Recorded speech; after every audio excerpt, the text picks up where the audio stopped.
ఎక్కడ రాలేదు. ఇక ముఖ్యమంత్రి ఏ ఊరికి పోతే ఆ దేవుని మీద ఒట్టు. మరి గోదావరి కనికి వచ్చిండో లేదో నాకు తెలియదు, రాలేదా? ఏ ఊరికి పోతే ఆడ దేవుని మీద ఒట్టు. యాదగిరి గుట్టకు పోతే నరసన్న మీద ఒట్టు, భద్రాచలం పోతే రాముల వారి మీద ఒట్టు. ఇప్పుడైనా పనిచేసేవాడు దేవుళ్ళ మీద ఒట్టు పెట్టుకుంటారా? ఎవడు పెట్టుకుంటాడు? తొండి వేసేటోడే పెట్టుకుంటాడు. ముఖ్యమంత్రి ఏం చెప్పిండు? కేసీఆర్ 1 లక్ష మాఫీ చేసిండు, నేను 2 లక్షలు మాఫీ చేస్తా, డబ్బులు తీసుకోండి, ఉరుకుని డబ్బులు తీసుకోండి, డిసెంబర్ 9 తారీఖు నాడే 10:30కే మొత్తం మాఫీ చేస్తా అన్నాడు. అయిందా 2 లక్షల రుణమాఫీ? ఎప్పుడు డిసెంబర్ పోయింది, మళ్ళీ ఇప్పుడు ఆగస్టు 15 అంటాడు. ఇంకొక మంత్రి ఏమో మేము ఇస్తామని చెప్పలేదని అంటాడు.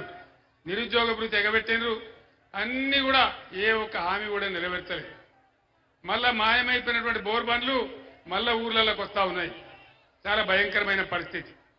నేను మీ అందరిని ఒక్కటే కోరుతా ఉన్నా, దయచేసి ఎలక్షన్లలో గత్తర బిత్తర ఓటు వేయద్దు, ఆగమాగం ఓటు వేయద్దు.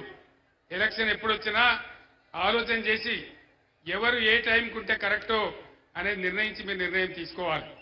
దానికోసం ఇక్కడ ఒక భయంకరం జరగబోతా ఉంది, చాలా పెద్ద తప్పు జరగబోతా ఉంది. గోదావరి కని సెంటర్లో ప్లీజ్ సింగరేణి కార్మికులు దయచేసి ఆలోచన చేయాలి. ఒక గోదావరి కని కాదు, దాదాపు 10 అసెంబ్లీ నియోజకవర్గాలలో భూపాలపల్లి, సత్తుపల్లి నుంచి ఇక్కడ దాకా ఉన్న మిత్రులు ఆలోచన చేయాలి. ఏం జరుగుతుంది? చాలా పెద్ద కుట్ర జరుగుతూ ఉంది. సింగరేణిని, మంచిగున్న సింగరేణిని ఒకప్పుడు నిండా ముంచిందే కాంగ్రెస్ పార్టీ.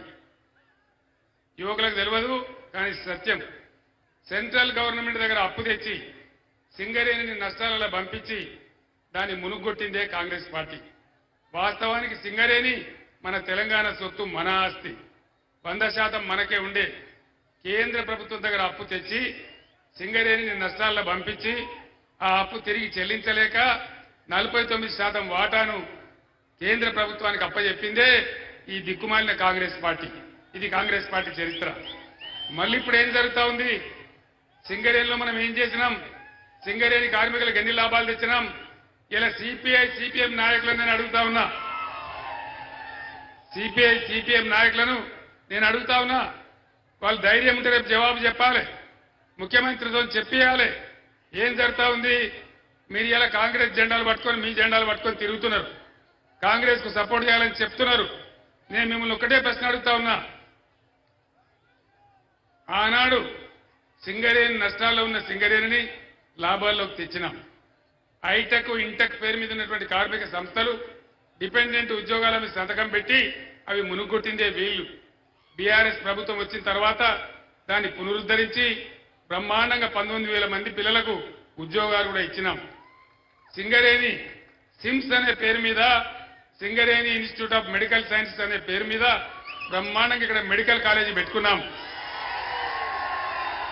ఆ మెడికల్ కాలేజీలో 5% కార్మికుల పిల్లలకే సీట్లు వచ్చేటట్టు కూడా మనం చేసుకున్నాం.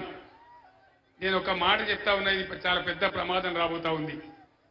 ఈ రాష్ట్ర ముఖ్యమంత్రి అంటాడు నదులు అప్పచెప్తే సప్పుడు చేయడు, కృష్ణానది కొంచెపోయి కేఆర్ఎంపీకి అప్పచెప్పిండు, గోదావరి నీళ్లు ఎత్తుకొని పోతా, ఇచ్చంపల్లి కాడ ప్రాజెక్టు కడతా, నేను తమిళనాడుకి ఇస్తా, నేను కర్ణాటక ఇస్తా అని చెప్పి ప్రధానమంత్రి మాట్లాడుతూ ఉంటే, ఈ ముఖ్యమంత్రికి లెటర్లు పంపిస్తా ఉంటే దానికి కుయ్యి లేదు, కుట్టుకు లేదు, ఏం లేదు. అదే నేనున్ననాడు కూడా ఇదే ప్రతిపాదన తెచ్చాడు నరేంద్ర మోదీ.